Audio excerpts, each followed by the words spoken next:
5 corporations. All of these corporations that own the media are owned and controlled, and members of the Council on Foreign Relations sit on the board of directors. But you can trace that yourself. Okay. Remember, if you go down and you trace the ownership of a station or a newspaper, and you get to a corporate. Family, this is part 2. He said they are following the script and predicted the 2026 Armageddon precisely. And now they start World War III. So he's saying they following Revelation. They fulfilling what Revelation says should happen. Real men. I guess that's how they know about Bart Simpson. They always predicting what's going to happen. Because they fulfilling what they already is written. Remember that somebody owns that corporation, and it's usually another corporation. But when you trace the interlocking of all these things, when you get to the top, there's 5. And all journalists know that there's some things you don't write about and you don't talk about because you'll lose your job. And that's where the control is. Let's try it, shall we? Pick a news network, any network. Let's start with CNN. On your phone, type, who owns CNN? You'll see it's owned by Warner Brothers Discovery. Good. Now type, who owns Warner Brothers Discovery? In 2026, that's changing. Warner Brothers Discovery just signed a deal to be acquired by Paramount for over $110 billion. Now type, who owns Paramount? Paramount was bought last year by Skydance Media, and Skydance Media is led by David Ellison. Now type, who is David Ellison? He's the son of Larry Ellison, founder of Oracle, one of the richest men in the world. But keep going. Who runs CBS News? CBS is owned by Paramount, and the editor-in-chief of CBS News? Barry Weiss. She was appointed after the Skydance acquisition. Now here's the thing. Cooper said all media is owned by 5 corporations. That was decades ago. Today, the names change, but the pattern doesn't. You start with a news network, you end with a billionaire. And that billionaire, always connected to power. Try it yourself. Pick any network, any platform. Follow the chain, see where it ends. You might be surprised how fast you get to the same place. Remember, he just bought TikTok.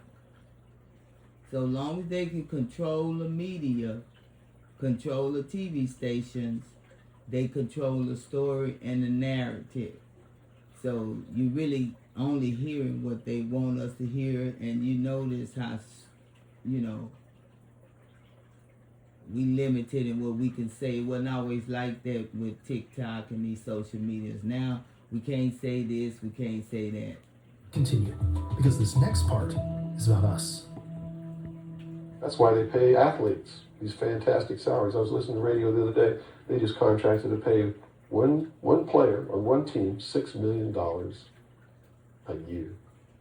Can you believe this? And why is that? It's the Roman circus. What does the emperor do when the people become restive, and when the people are asking questions, and when the people don't like the policies of the emperor? He sends them to the circus. He creates a circus. He builds a giant coliseum.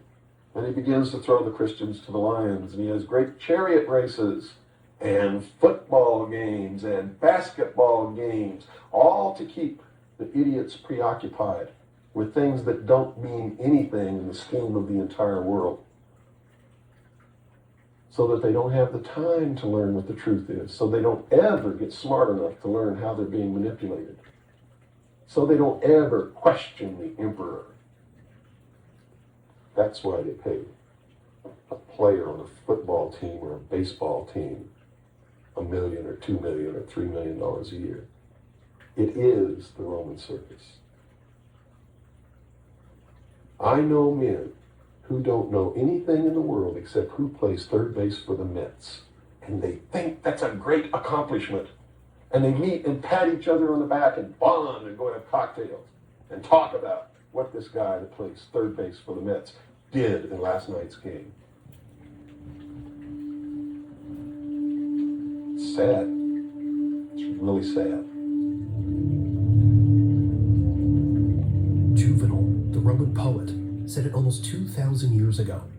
The people who once handed out military commands, high offices, everything, now restrains itself and anxiously hopes for just two things: bread and circuses. Bread and circuses. Today, the bread is your paycheck.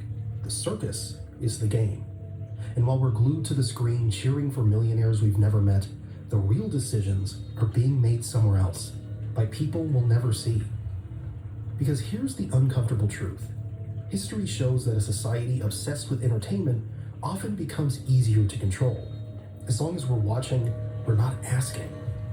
As long as we're cheering, we're not challenging. And as long as we're numb, they stay in power. But let me tell you something. When 150 of the most powerful men and women in the world can meet in secret in Baden-Baden, Germany, and plot the fate of billions, and nobody even cares about it. But 6 football players go to lunch together, and it's in the headlines across the country. You have a reflection of the society in which that exists. And it is a sick society that is doomed to self-destruction. So based on that scenario, there's some truth into what these men are looking at. Absolutely, and that's what makes me so sick, is that I'm trying to wake up a people who on a daily basis are proving the ones that I'm warning them about to be right. Be honest. When was the last Davos meeting? And what exactly was proposed there? Most of us couldn't answer that because we don't care. We have TikTok, we have Instagram, we have Netflix, we have our own lives, bills, work, relationships. Who has time to track what 150 powerful people discussed in a Swiss mountain town? And even if we watch a video about it, we forget it in seconds. The next scroll, the next notification, the next distraction. That's exactly what Cooper was talking about. While we're busy living our lives, decisions that affect our future are being made elsewhere. And most of us are simply too distracted to notice. The right track is don't believe anybody. Don't believe me. Don't believe George Bush. Don't believe anyone. You got to go out and you got to get proof in your hand before you can believe anything. And to do otherwise today is the biggest mistake that anyone can ever make. You begin believing people, putting your trust in them, that they're telling you the truth. I guarantee you, you're going to take a ride on a roller coaster you don't want to be on. Do your own research. Don't jump in the comments and ask, so what do we do now? I'm telling you, use your mind. Because even these videos, they're not here to feed you conspiracy theories. They're here to engage you, to wake something up. Critical thinking is the point. It's better to put your mind to work than to wait for information to be handed to you. Because what if all the information out there is wrong? What then? We have to go back to the roots. Back to what we know is good, what we know is wrong. That inner compass, it's still there. We just stopped using it. And that these people recognize the continuity of life. In other words, you have told me earlier that they're after physical immortality. They believe that through their technology, man will become God. Power of reason. Through technology, man will himself become God. They will engineer, just like he wanted to do, the super race who will live forever. And the concept is the same, and the men behind it are the same as Bill said more than 30 years ago that they would reach for immortality through technology. Back then, it probably sounded absurd. But now, look at what's happening. Neuralink has successfully implanted brain chips in multiple patients. One man used it to play chess just by thinking. Scientists at Harvard and MIT are working on age reversal technologies. Clinical trials are underway for drugs that could add decades to human life. The CEO of OpenAI said recently that we might achieve human-level AI within a few years. And after that, merging human intelligence with machines is the next logical step. Whether you believe that or not, it's hard to ignore that we're moving in that direction faster than anyone predicted. no matter what your religion is or what you think, they are following the scenario in the book of Revelations to a T, right down to the last little bit. If you want to know what's going to happen in the future, if we don't wake up, and through the power of those, see, not one drop of blood ever has to be spilled, and no one has to ever put any chains on their legs or their arms, ever. If people just wake up and Like, share, exercise what and was given to subscribe.